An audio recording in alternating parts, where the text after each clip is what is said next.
ফ্রিজে রাখা ছিল চিকেন, কিছুদিন ধরে স্টোর করে রাখা ছিল। ভাবলাম এই অল্প চিকেনে কীভাবে বেশ সবাইকে সার্ভ করা যায়,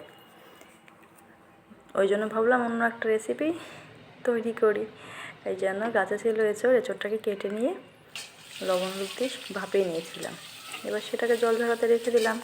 আর সয়াবিনটাকেও ভিজিয়ে রেখেছিলাম গরম জলে, সেটাও জল ঝরিয়ে বেশ ভালো করে কড়াইটাকে গরম করে লবণ হলুদ দিয়ে ভেজে নিলাম।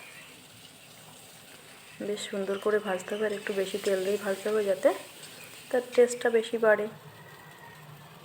তেল যদিওভাবে খাবো না, তবে তেলের টেস্টটা সত্যিই বাড়ায়।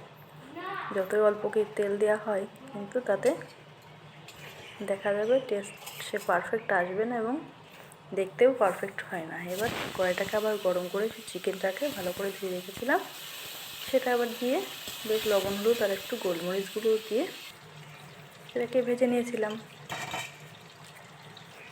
ভেজে নেওয়ার সময় দেখো কতটা তেল বেরিয়ে গেছে।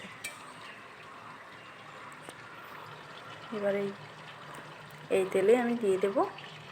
এবার চিকেনটাকে একটা পাত্রে তুলে নিলাম, ভাজা চিকেনটাকে। এবার এই তেলেই গরম তেলে দিয়ে দেবো পেঁয়াজ কুচি।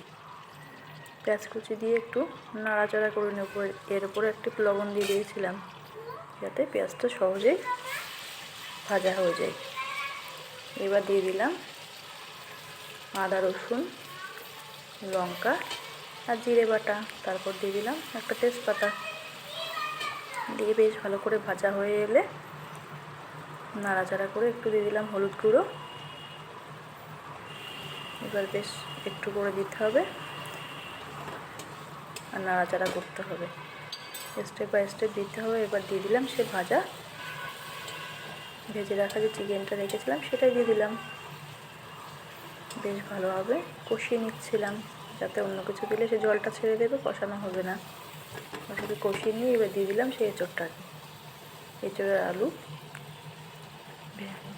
ভাপিয়ে রেখেছিলাম সেটাই দিয়ে দিলাম। এবার অ্যাড করলাম একটু লঙ্কা গুঁড়ো আর সেই ভেজে রাখা সয়াবিনগুলো।